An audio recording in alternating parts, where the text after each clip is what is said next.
Hello বন্ধুরা, বিজ্ঞান চর্চা চ্যানেলে তোমাদের স্বাগত জানাই। আজকে আমরা শিখব ক্লাস 7-এর কষে দেখি 6.1-এর অঙ্কগুলি। প্রতিটা অঙ্ক খাতা কলমে কষে দেখানো হয়েছে। ভিডিও স্কিপ না করে দেখতে থাকো, অঙ্কগুলি ভালোভাবে শিখে যাবে। আর দেরি না করে শিখে নেওয়া যাক আজকের অঙ্কগুলো।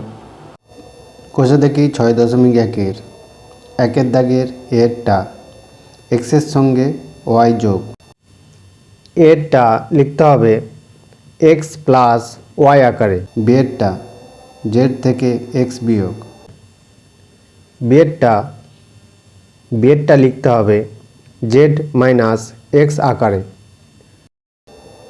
সিয়েরটা পি এর দ্বিগুণের সঙ্গে কিউ যোগ। সিয়েরটা লিখতে হবে 2p প্লাস কিউ আকারে।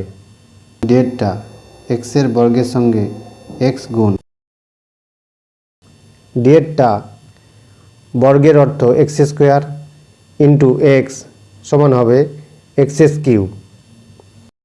এরটা এক্স ও ওয়াইয়ের যোগফলের 1/4 এরটা লিখতে হবে এক্স প্লাস ওয়াই বাই 4। এবারটা এ ও বি এর গুণফলের 4 গুণের সঙ্গে 7 যোগ করলাম।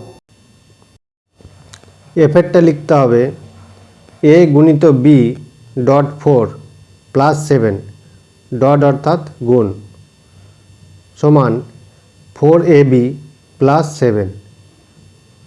জেডটা এক্সের দ্বিগুণের সঙ্গে ওয়াইয়ের অর্ধেক যোগ।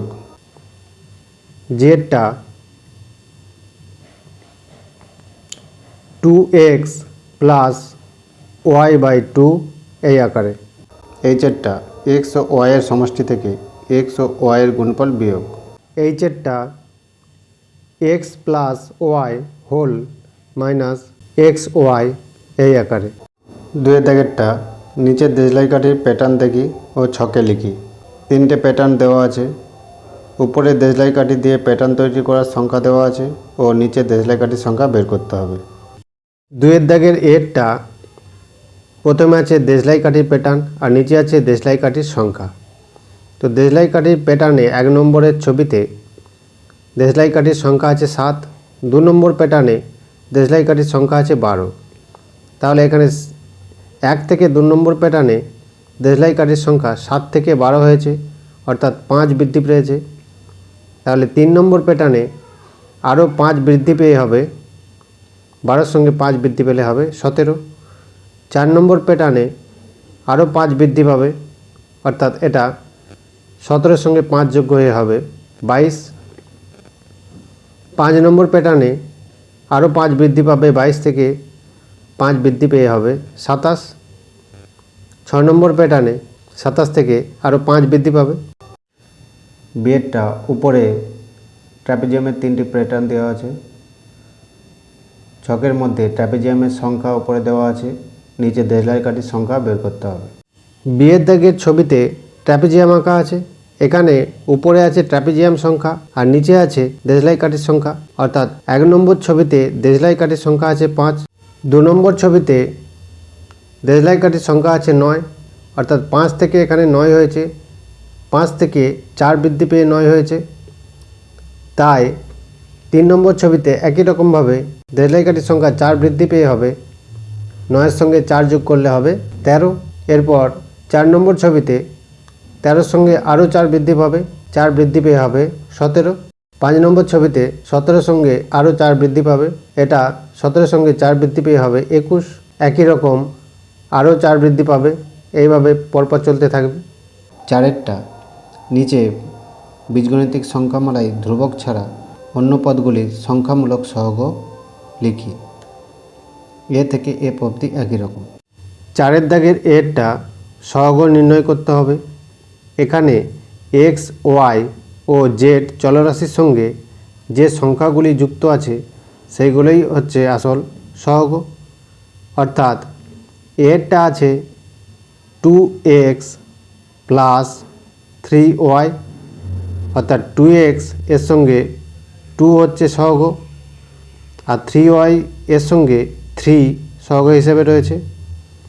বিয়েরটা প্রদত্ত রাশি আছে x² প্লাস 2x প্লাস 5। এখানে এক্স স্কোয়ারের সহগ কত হবে?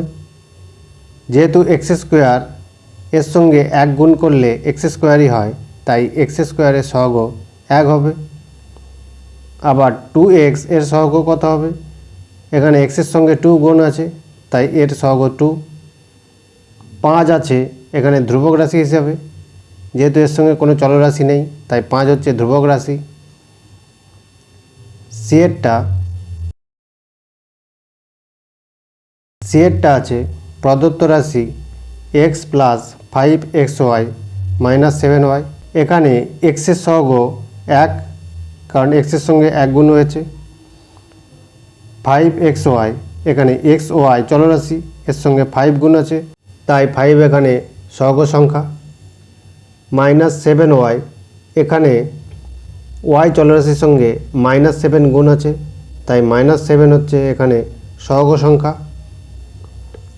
ডি এরটা প্রদত্ত রাশি আছে -5 - z। যেহেতু -5 এর সঙ্গে কোনো চলরাশি নেই, তাই -5 একটি ধ্রুবক রাশি। আবার -z এর সঙ্গে এখানে z এর সঙ্গে -1 গুণ আছে, তাই -1 হচ্ছে সহগ সংখ্যা।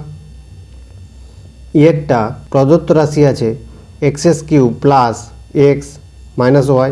x³ এই চলরাশির সঙ্গে 1 গুণ আছে, তাই 1 হচ্ছে এখানে সহগ সংখ্যা।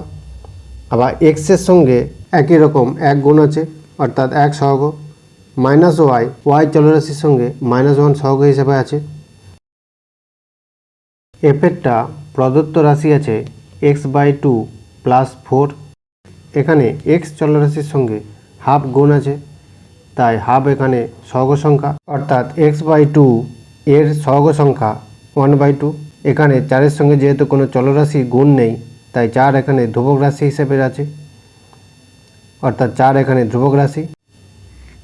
7টা নিচের জোড়া পদগুলির মধ্যে কোনগুলি সদিশ পদ ও কোনগুলি অসদিশ পদ তা যুক্তি দিয়ে লিখি।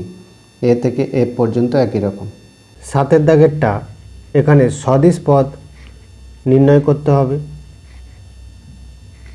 7 দাগেরটা সদিশ পদ নির্ণয় করতে হবে। আচ্ছা, সদিশ পদ কাকে বলে আমাকে প্রথমে জেনে নিতে হবে। এখানে একই চলরাশিযুক্ত পদ যেটাকে সদিশ পদ বলা হয়, অর্থাৎ একই চলরাশিযুক্ত পদ সদিশ পদ। একই চলরাশিযুক্ত পদ সদিশ পদ হয়। এখানে সদিশ ও অসদিশ পদ আলাদা করে লেখা হলো। সদিশ পদ অর্থাৎ x, y, z এর একই রকম চলরাশি থাকবে, কিন্তু এর আলাদা সহগ সংখ্যা থাকতে পারে, সেগুলো সদিশ পদ হতে পারে। কিন্তু চলরাশি আলাদা হয়ে গেলে সেটা অসদিশ পদ হবে। এখানে বাঁ দিকে সদিশ পদ x, যেহেতু একই রকম চলরাশি, এর আলাদা সহগ থাকলেও এটা একটি সদিশ পদ। আবার এরটা x, y দুটি আলাদা চলরাশি, অর্থাৎ এটা একটি অসদিশ পদ। সি এরটা এখানে চলরাশি হিসাবে x আছে এবং আলাদা সহগ হিসাবে -29 ও 6 আছে, কিন্তু এটি সদিশ পদ। আবার ডি এরটা x এখানে একটি চলরাশি আর y, z একটি আলাদা চলরাশি, তাই এটি একটি অসদিশ পদ। এরটা -15y(x) আর 8xy, এটাকে -15xy, 8xy আকারে লেখা যায়। যেহেতু xy একই চলরাশি, এর ভিন্ন সহগ থাকলেও এটি একটি সদিশ পদ। এফেরটা xy আর x², y² আলাদা চলরাশি হওয়ায় এটি একটি অসদিশ পদ। 8টা নিচের বীজগণিতিক সংখ্যামালায় যে পদটিতে x² পদ আছে সেটি লিখি এবং x² এর সহগ লিখি। এ থেকে ই পর্যন্ত একই রকম। 8 দাগের এরটা প্রদত্ত রাশি আছে 5 - xy²। এখানে x² এর সহগ কত হবে? যেহেতু x² যুক্ত কোনো পদ এখানে নেই, তাই x² এর সহগ হবে 0। এক্স স্কোয়ারের সহগ 0। বিয়ের দাগেরটা প্রদত্ত রাশি আছে -6x² -8y। এখানে এক্স স্কোয়ারের সহগ কত হবে? এখানে এক্স স্কোয়ারের সহগ -6, কারণ এক্স স্কোয়ারের সঙ্গে -6 গুণ আছে। সিয়েরটা প্রদত্ত রাশি আছে 3x² -15xy² -8y²। এখানে এক্স স্কোয়ারের সহগ কত হবে? যেহেতু এখানে এক্স স্কোয়ারের সঙ্গে 3 গুণ আছে, তাই এখানে এক্স স্কোয়ারের সহগ হবে 3। ডিয়েরটা প্রদত্ত রাশি আছে 2 + 3x² 2 + 3x²y + 4x। এখানে 3x²y এর এক্স স্কোয়ারের সহগ আছে 3y। যেহেতু এক্স স্কোয়ারের সঙ্গে 3y গুণ আছে, তাই এক্স স্কোয়ারের সহগ এখানে 3y। এখানে সংখ্যা সহগ 3 এবং চলরাশি y আছে। এরটা প্রদত্ত রাশি আছে 5 - 6x²y² + 6xy। এখানে -6x² এর মধ্যে এক্স স্কোয়ারের সহগ আছে -6y²। এখানে চলরাশি হিসাবে y² আছে আর সংখ্যা সহগ হিসাবে -6 আছে, অর্থাৎ এক্স স্কোয়ারের সহগ -6y²। বন্ধুরা, আজকে এ পর্যন্তই। পরবর্তী অঙ্কগুলি নেক্সট ভিডিওতে পেয়ে যাবে। ভিডিওগুলি দেখার জন্য চ্যানেলটিকে সাবস্ক্রাইব করে লাইক করে দাও ও কমেন্ট করে জানাও ভিডিওটি কেমন লাগলো।